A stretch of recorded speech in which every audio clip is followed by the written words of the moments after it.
आपका यह विषय जो है वह हिंदी फर्स्ट का है। आपका इस समय जो है कोर्स प्रारंभ हो गया है। मैंने आपसे पहले भी कहा था, सभी बच्चों ने, मैंने आशा करती हूँ किताबें ले लूँगी, कॉपियाँ ले लूँगी, अपना कार्य प्रारंभ करना शुरू कर दिया होगा। बेटा आपको मैंने पहले ही बताया था, आपने इससे पहले पाठ कौन सा पढ़ा था? पाठ 1 पढ़ा था, वो कविता पढ़ी थी जय हिंद, जिसमें सभी धर्मों के एक साथ मिलकर लोग रहते हैं, वही वाली कविता की थी ना आपने। और आपकी किताब का नाम क्या था? मणि का था। पहला पाठ कौन सा था आपका? पहला पाठ था आपका कविता का जय हिंद। मैं आज आपको हिंदी फर्स्ट में पाठ 2 पढ़ाऊंगी, गुब्बारे पर चीता। आपने देखा कभी चीता गुब्बारे पर? लेकिन हमारे पाठ में तो आ गया आएगा। इस कहानी को जो लिखा है, रोचक सी कहानी को, इसको लिखने वाले हैं मुंशी प्रेमचंद। कौन है इसको लिखने वाले? मुंशी प्रेमचंद। आप सबको मैं फिर बताती हुई चल रही हूँ, आपको अब की बार अपनी किताबों के पाठों का नाम और लेखक का नाम भी याद करना है। बीच बीच में आपसे मैं मालूम भी कर सकती हूँ। तो इस वाले पाठ के अंदर अब गुब्बारे पर चीता जा रहा है, तो देखिए क्या होता है क्या नहीं होता है, ये तो आपको देखना पड़ेगा, है ना। जब कहीं पर भी कोई अच्छा सा खेल आता है तो हमारा मन अंदर से उसको जिज्ञासा सा करता है कि देखने चाहिए। उसी प्रकार एक शहर में सर्कस आया हुआ था, बम्बई सर्कस। पहले बहुत नाम था, अब भी नाम है बम्बई सर्कस का। उसके अंदर काफी तरह के जानवर आते हैं सर्कस में। आपको सभी को पता है जानवर अपने आकर नए नए करतब दिखाते हैं, है ना। जैसे चिड़ियाघर में तो केवल जानवर रहते हैं, लेकिन सर्कस में आकर अपना अपना करतब दिखाते हैं। कोई बॉल से खेलता है, कोई अपना उसके अंदर चढ़ जाता है, जाल के अंदर, मतलब कूदा फांदी करके दिखाता है। सभी तरह से अलग अलग खेल दिखाते हैं। तो सर्कस को देखने के लिए सभी बच्चे उत्सुक रहते हैं, क्योंकि अच्छा लगता है सर्कस देखना। कभी आप लोगों ने देखा है नहीं? तो आज इस वाली कहानी के अंदर पूरा सर्कस है। एक बच्चा है जिसका नाम है बलदेव। वो अपने पैसे जमा करता है और उन पैसों को जमा करके वह सर्कस देखने जाता है। अब वह सर्कस देखने तो जुट गया। उसके मित्र जो थे, उन्हें वो स्कूल के सहपाठी थे, वह सभी प्रधान अपने अध्यापक से कह रहे थे कि हमें सर्कस देखने जाना है। लेकिन अध्यापक को यह भी चिंता होती थी कि बच्चों को कहीं पे लेके जाओ तो ये चिंता रहती है ना कि बच्चे कहीं शैतानी ना करें, कहीं कुछ ना करें। तो बलदेव जो था वो बहुत ही ज्यादा शरारती सा था, कह सकते हो शरारती ही कह सकते हैं उसको। बलदेव जो था वो बहुत शरारती था, उसको कोई ले जाना चाह नहीं रहा था। बलदेव ये सब चीजें बैठा हुआ पीछे सुन रहा था। अब इस कहानी को पहले तो हम पढ़ लेते हैं एक बार, क्योंकि आप छोटी क्लास हो, मुझे आपको रीडिंग कराना जरूरी है, यानी कि इसको पढ़ाना बहुत जरूरी है। उसके बाद ही आप इसको समझ पाएंगे। फिर आगे का समझाऊंगी, जितना मैंने आपको अभी समझाया है केवल हम इतना पाठ पढ़ेंगे। मैं तो जरूर जाऊंगा, चाहे कोई छुट्टी दे या न दे। बलदेव सब लड़कों से सर्कस देखने की बात कर रहा था। क्या की बात कर रहा था? सर्कस देखने की बात साहसपूर्वक कर रहा था। साहस पूर्वक होता है यानी कि बिल्कुल जैसे ताकत लगा लेता है किसी भी काम को, नहीं मतलब ये करूंगा ही करूंगा, जिद्दी पने में हट पने में, तो वो इस तरह से कर रहा था। बात यह थी कि स्कूल के पास एक मैदान में सर्कस पार्टी आई हुई थी। मैंने अभी आपको पढ़ाया था, ये बताया था। सारे शहर की दीवारों पर उसके विज्ञापन चिपका दिए गए थे। विज्ञापन क्या होता है बेटा? किसी भी चीज की जब हम जानकारी देते हैं तो हम उसको कहीं ना कहीं, आपके बोर्ड पे लिखा हुआ होगा, कहीं घूमने जाते हुए लिखा रहता है ना, कहीं पे पंपलेट चिपके रहते हैं, कहीं बहुत बहुत बड़े बोर्ड होते हैं उसके ऊपर, तो उस पर चिपका हुआ था। क्या चिपका हुआ था? कि मैदान में सर्कस पार्टी आई हुई है। सारे शहर की दीवारों पर उसके विज्ञापन चिपका दिए गए थे। विज्ञापन में तरह तरह के जंगली जानवर जानते हो? जंगली जानवर वह होते हैं शेर, चीता, है ना, हिरन, भालू, ये सारे के सारे क्या होते हैं? जंगली जानवर। अजीब अजीब करतब दिखाए गए थे। सभी लड़के तमाशा देखने के लिए ललचा रहे थे। पहला तमाशा रात को शुरू होने वाला था, मगर हेडमास्टर साहब ने लड़कों को वहां जाने के लिए मनाही करती, मनाही यानी मना करना। हेडमास्टर साहब ने क्या करा कि मैं आपको वहां पर जाने की इजाजत नहीं देता हूँ। विज्ञापन बड़ा आकर्षक था। आ गया है, आ गया है। देखिए किस तरह से अच्छा लेकर कहते हैं ना, हाँ भाई आ जाओ ये काम कर लो, ऐसे करते हैं ना। तो उन्होंने क्या लिखा था, आ गया है, आ गया है। जिस तमाशे का आप लोग भूख प्यास छोड़कर इंतजार कर रहे थे, वही बम्बई सर्कस आ गया है। आइए और तमाशे का आनंद उठाइए। बड़े बड़े खेलों के अलावा एक खेल और भी दिखाया जाएगा जो न किसी ने देखा होगा और न सुना होगा। कौन सा खेल तो क्योंकि जब भी कोई विज्ञापन देते हैं बहुत बड़ी बड़ी बातें करते हैं और कुछ विज्ञापन में ऐसी चीज छोड़ देते हैं जिसमें आप अपना खुद दिमाग लगाओ, यहाँ जिसमें और क्या हो सकता है, क्योंकि बच्चे जब तो जिद करेंगे जाने के लिए, है ना भाई। लड़कों का मन तो सर्कस में लगा हुआ था। जब अध्यापक पढ़ा रहे थे तो बच्चों का मन काहे में था, पढ़ाई में ना लगकर सर्कस की, दिमाग में सर्कस आ रहा था उनके। सामने किताबें खोले जानवरों की चर्चा कर रहे थे, कैसे शेर और बकरी, शेर और बकरी, देखो भाई शेर छोड़ देगा बकरी को, नहीं छोड़ेगा, लेकिन उसने क्या कहा, शेर और बकरी एक बर्तन में पानी पिएंगे। जो संभव नहीं है वो उन्होंने संभव कर दिया, है ना। ये तो असंभव बात है, शेर और बकरी एक बर्तन पानी पी सकते हैं, कभी भी नहीं पी सकते। और इतना बड़ा हाथी पैर गाड़ी पर कैसे बैठेगा, पैर गाड़ी जानते हैं थोड़ा सा लगने वाला जो होता है उस पर, इतना बड़ा हाथी कितना बड़ा होता है ये सभी को पता है। पैर गाड़ी के पहिए बहुत बड़े बड़े होंगे और तोता जो है वो बंदूक छोड़ेगा। अब आप खुद लगा लो, तोता कोई बंदूक चला सकता है, नहीं चला सकता ना, लेकिन उसमें दिया हुआ था, क्योंकि अजीबोगरीब नहीं अगर कहेंगे इस चीज को तो पैसे कैसे आएंगे उनके पास, सर्कस वालों के पास, और सर्कस देखने के लिए कौन कैसे आएगा। और वन मानुष बाबू बनकर मेज पर बैठेगा। बलदेव सबसे पीछे बैठा हुआ था। वह अपने हिसाब की कॉपी पर शेर की तस्वीर बना रहा था। सोच रहा था कि कल शनिचर नहीं इतवार होता तो कितना मजा आता। शनिचर माने क्या होता है बेटा, शनिवार होता है, ठीक है। इतवार को क्या कहते हैं हम लोग, रविवार कहते हैं। बलदेव ने बड़ी मुश्किल से कुछ पैसे जमा किए थे, जो उसकी जेब खर्ची मिलती थी उसने उसे जमा किए हुए थे कि कब छुट्टी हो और कब भागूं। छुट्टी होते ही वह बाहर मैदान में निकल आया और लड़कों से बोला, मैं तो जाऊंगा, जरूर जाऊंगा, चाहे कोई छुट्टी दे या ना दे। लेकिन और लड़के इतने साहसी न थे।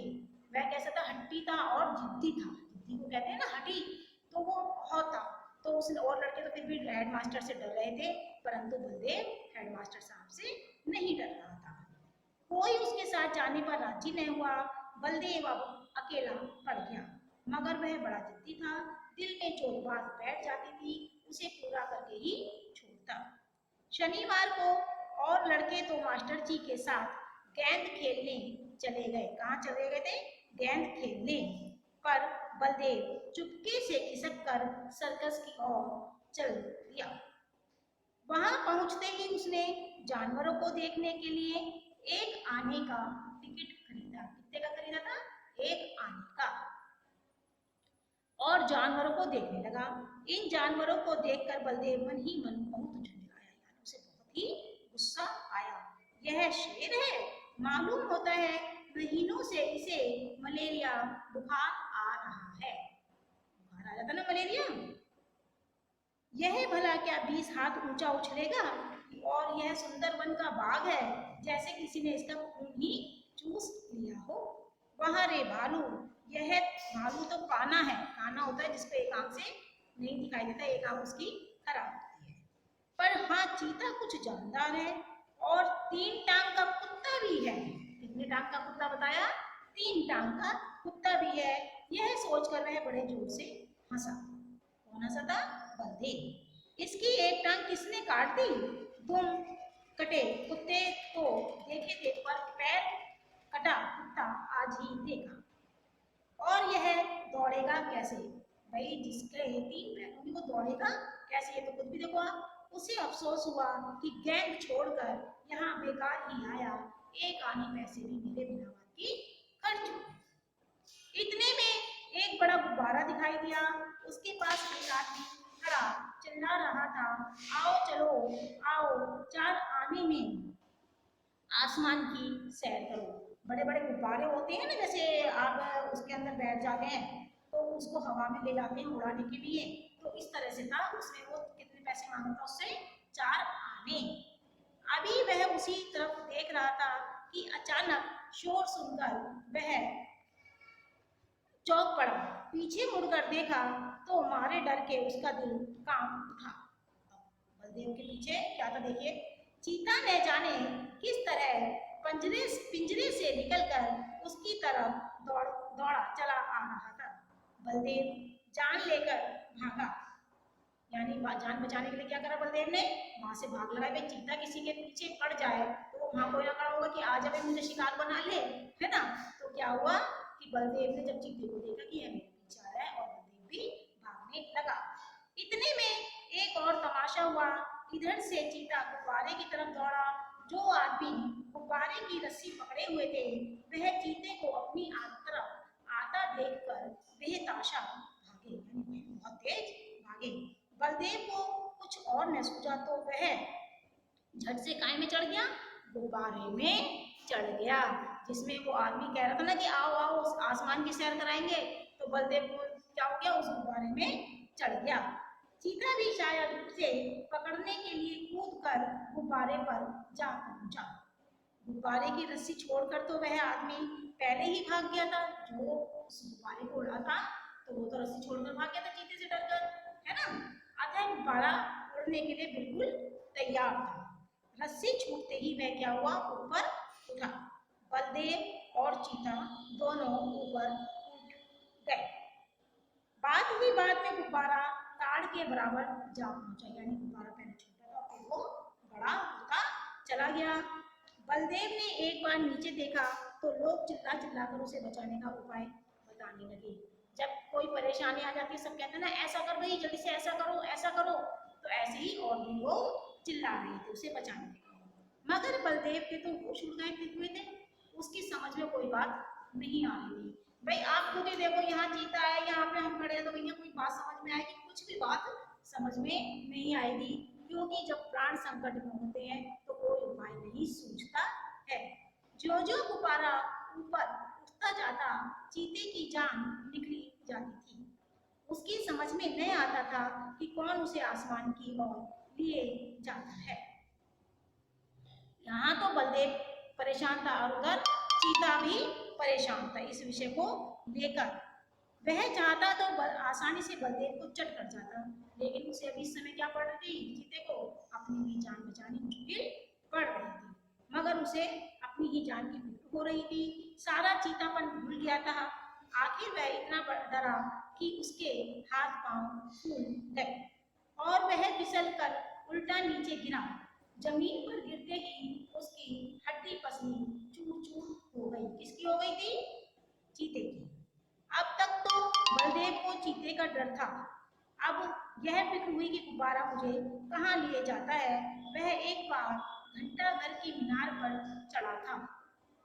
ऊपर से उसे नीचे के आदमी खिलौने से और घर घरौंदे से लगते थे। जब कहीं पे भी हम ऊंचाई पे पहुंच जाते हैं, जब हम नीचे को देखते हैं तो जो बड़ी चीज होती है वो छोटी छोटी नजर आने लगती है, मगर इस वक्त वह उससे कई गुना ऊंचा था। एकाएक उसे एक बात याद आ गई। अचानक उसे एक बात याद आई। उसने क्या पढ़ा? उसने किसी किताब में पढ़ा था। देखिए अब किताब का महत्व कितना अच्छा लगा इसमें, क्योंकि किताबों का जब कभी भी हमें याद आ जाता है, कुछ भी हम जब पढ़ते रहते हैं कुछ ना कुछ उसमें नई जानकारियां प्राप्त होती है ना, तो देखिए अब किताब पढ़ने से कितना लाभ है उसे।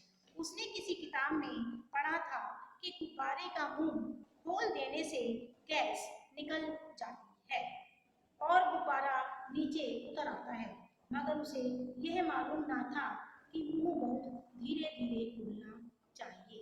उसको जितनी बात याद रही उतनी तो याद रही, लेकिन उसको आगे की बात याद नहीं रही।